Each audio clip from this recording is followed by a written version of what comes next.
recorded zero revenue in 2018. I mean, it's kind of mind-boggling. They didn't make any money. But let's start with the good first. At least some of the better numbers before we move on to the bad and perhaps the ugly.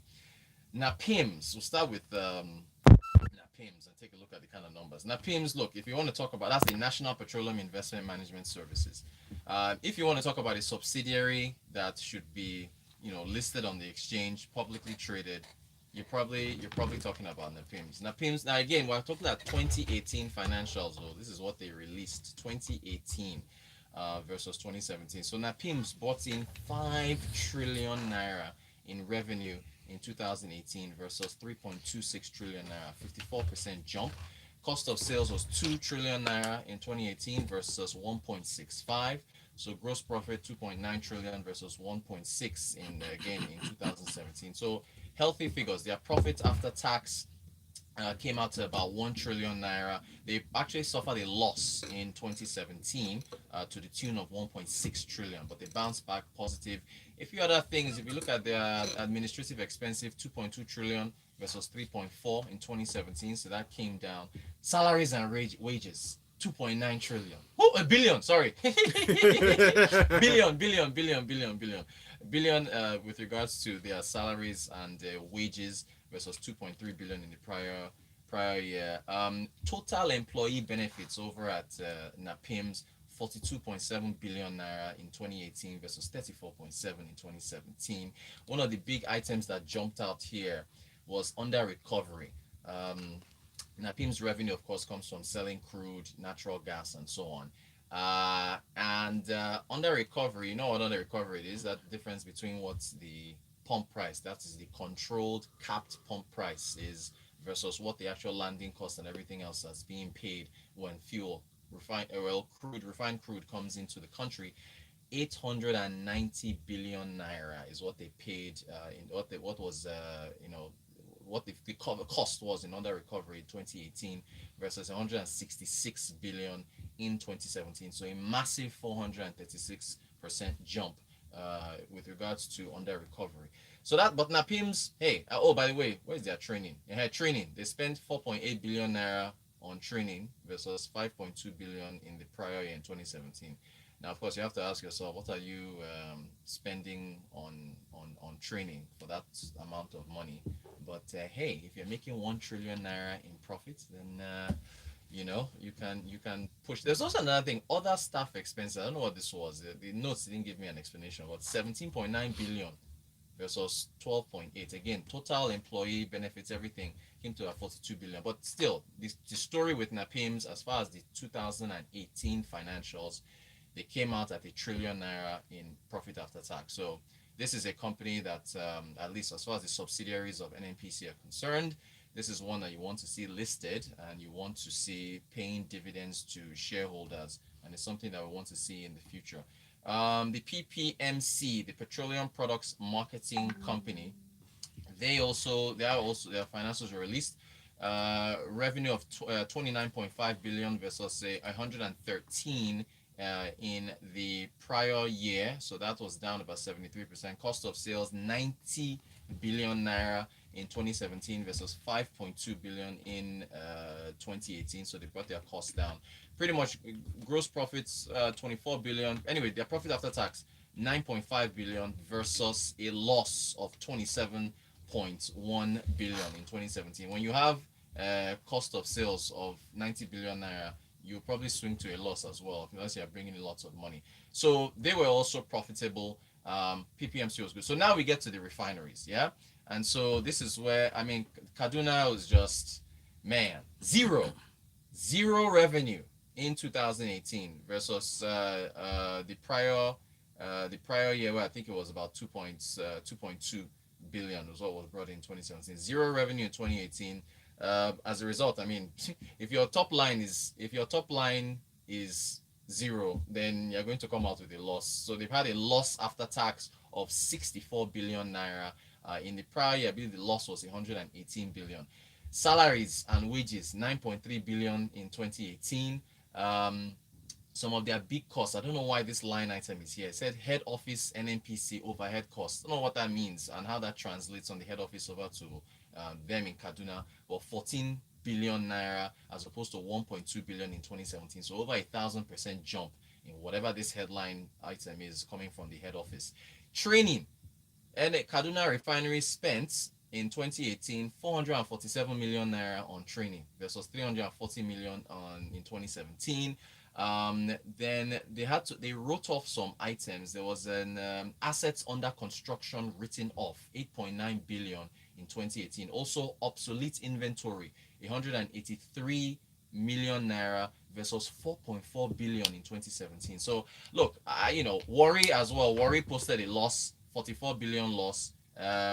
Port Harcourt too, a loss of 45 billion. So I think it's almost like 160 something billion total in losses with the three refineries. Let me see here, 44, 45, and then 64. Yes, I believe that's about 160 total loss. 153. So 153 billion naira in losses in fiscal year 2018 for all three refineries. Yet they all had salaries and wages in the billions. Worry total employee cost 14 billion for 2018. Which one now? Kaduna total employee cost 23 billion in Kaduna employee cost for 2018. Port Harcourt, what was their total employee cost? 14 billion. So look, the thing here with the Kaduna refinery, right?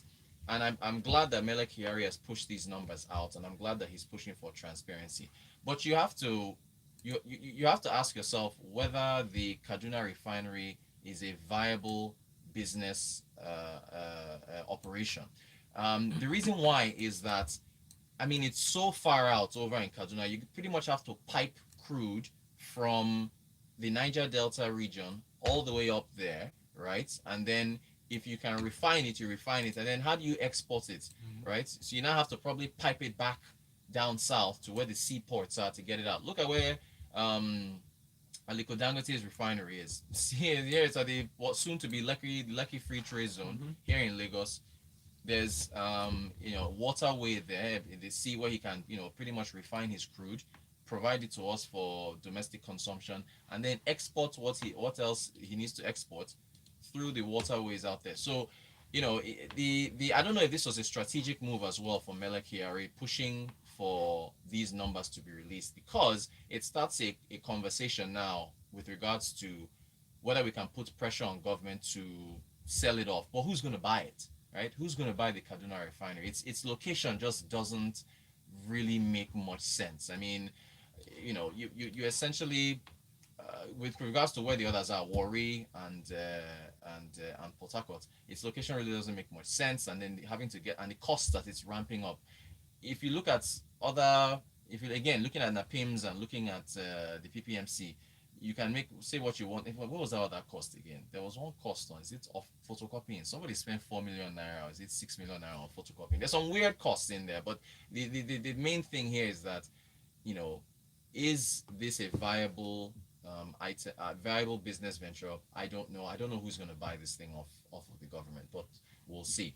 We also want to see this is a good step from the Nnpc, but we want to see the 2019 financials as well. We're in the middle. This is half year 2020 that we're in now. 6 months from now, we're going to hop into 2021. So Nnpc has to release all these numbers for us so we can really see how healthy the items are. So 6 months from now, being another year. Wait, this year needs to end. Wow, it's a horrible year. It is a horrible year. Then they shot another black man again in America on Friday. They burned down the place. Look, the year is just horrible. Emma from Akaga sent in a message. He said the Nnpc on paper has subsidiaries, but in practice is a monolith. The opaqueness therein is mind-boggling. How can you accrue such costs without a kobo in revenue? Turaki said he would sell these refineries, and people came for him. Now, the more we look at this long road, the more it looks like a snake. It's bad. I know. Benga Komo says, Rotus, that Kaduna refinery is weird. How can you not make a cover in a year, yet have about 64 billion expenditure? Crazy. It's not right at all. You're not producing, yet training staff. All the refineries are running at a loss. I just do not know. Ifan from Iba says, Rotus, how come salaries and allowances are not drawn in all the refineries, and we still rely heavily on imported petroleum products? Thank you. He says, good job you're doing. Yeah, He thank you, sees thank you. I Well appreciate done. you. I appreciate you. And Dan says, Kaduna Refinery can be positioned to service the north. Yes, Okay, it can, it can. but again, you want to export. See, NERC, the Nigerian Electricity Regulatory Commission, has a report here where they said they exported or sold about 31 or is it 32 billion naira worth of electricity to Togo, Benin, Mm-hmm. and Yeah, I saw that story. yeah, exactly. So Niger, Niger, I think that's the other country. Togo, Benin. In Right. 2019. 32 billion, excuse Yes, me. Yes, that's in 32 billion. 2019. They owe them that Right. much. They So owe us that much. yeah, you know, you want to be able to also export your crude. It's not just for domestic consumption. You also want to be able to export it. So again, you're piping it all the way up to Kaduna. You're piping it back down again if you want to export it. It's just, and then you have to look at the consumption numbers. The highest amount of consumption comes from down south because Lagos is the commercial capital, and then you got these other states here. So build more refineries around here. Exactly, build them here, and then I mean, in America, there's all the refineries for oil are pretty much I think just California, and then in the south, Texas, South Dakota, or elsewhere. Other countries are all concentrated in one area, and then it's distributed, around the country based on how you need use. I don't again, Dan, you probably have a point, but I don't know. Again, we'll have to see the viability of this going forward of it. Shani says Obasanjo sold the same Kaduna refinery, but it was reversed by Yaradua. They can be sold. Yaradua. Henry Manuel says we're in fiscal year 2020, and subsidiaries of the most critical revenue-generating organizations in Nigeria are just releasing their full 2018 financials with sketchy details. This is against the Establishment Act that demands a release of the important fiscal documents 6 months after the end of a fiscal year. Nnpc is Nigerian Stock Exchange is fining publicly traded companies for not releasing results on time. Right? That's a government agency, which is good. They're supposed to fine them. The Nnpc, the Nigerian Stock Exchange fines publicly traded companies. Corn Oil came out on Friday, or was it Thursday, and said that they didn't release their results on time because of COVID-19. Okay, come on now. come on, Corn Oil, what's up? So just as an example, I think the fine goes to like 10,000 or 20,000 naira a day. So on the one hand, which is good, and the Nigerian Stock Exchange is pushing companies to be transparent and release on time. And then on the other hand, you have a government agency like Nnpc that's not releasing results. But again, they've released them. This is a good step. We want more. All right. What's your name? Please add your names to your messages so we can take them. Ishaka from Ibutameta says, the earlier we completely deregulate the downstream sector, the better for this country. Continuing with the current subsidy regime is unsustainable. Yep. And Ugo says, what if the Nnpc figures, particularly those of the refineries, were released to make us clearly see the viability of Dangote refineries? Another government advert for a private enterprise. Well, hey, Ugo, again, I'm honest that Dangote's refinery is down south at Lekki. Where next to a seaport. It just exactly if you are refining fuel, there's your domestic consumption and there's what you export. That's what I'll say about that. But you can look at it anyway you want to. And Rainmaker says, what exactly does the staff of Kaduna Refinery actually wake up to do? Dress up, go to work, running generator. About 321 staffers, but 15 million naira in annual staff costs, getting bonus or other emoluments, and spent 64 billion naira. Rotus, have you seen other refineries report? It's horrible. So horrible that some people in government, he says government, the bureaucracy thinks this is the right thing to do for a nation. By the way, nobody will touch our refineries with a 10-foot tool. That is the fear. That is the fear. And I'm especially afraid for Kaduna. Warri and Port Harcourt, you can maybe make a case because of their location, but Kaduna, I don't know. Owana Ochuko says Nnpc and its subsidiaries should be sold off like Nitel. Yes. And Ifeanyi says, how come kerosene is still expensive? And Darlington says, how can you incur 60 plus billion naira of expenses for Kaduna Refinery? 60 billion naira cost allocated waste to a cost center? MI says, it's crazy. Finding Nnpc is like mosquito trying to bite an elephant. If you are receiving salaries for not generating revenue, at least you should be competent enough to prepare your books on time. 4 million for photocopy. Yeah, Jesus should just come already. Yeah, it's some of those and things. Then, please add your names to your messages. Okay, it said link to the refinery. Yes. We let's see. Now, it's on Nnpc's website. I will post it.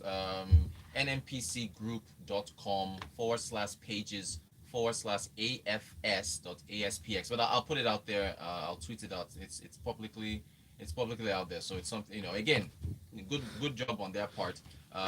But we want to see more. As I just mentioned, on to the electricity matters, Nigeria exported 32 billion worth of electricity in 2019. This is according to the Nigerian Electricity Regulatory Commission. So we've already gone through that. Togo, Niger, Benin received invoices that total that much. Again, our own issue, of course, is the wheeling capacity, transmission, all these other things. So the excess electricity that's generated has to go somewhere. Might as well sell it. It can't be wasted. Can't be wasted. Okay, from UK says, I like how the name rhymes.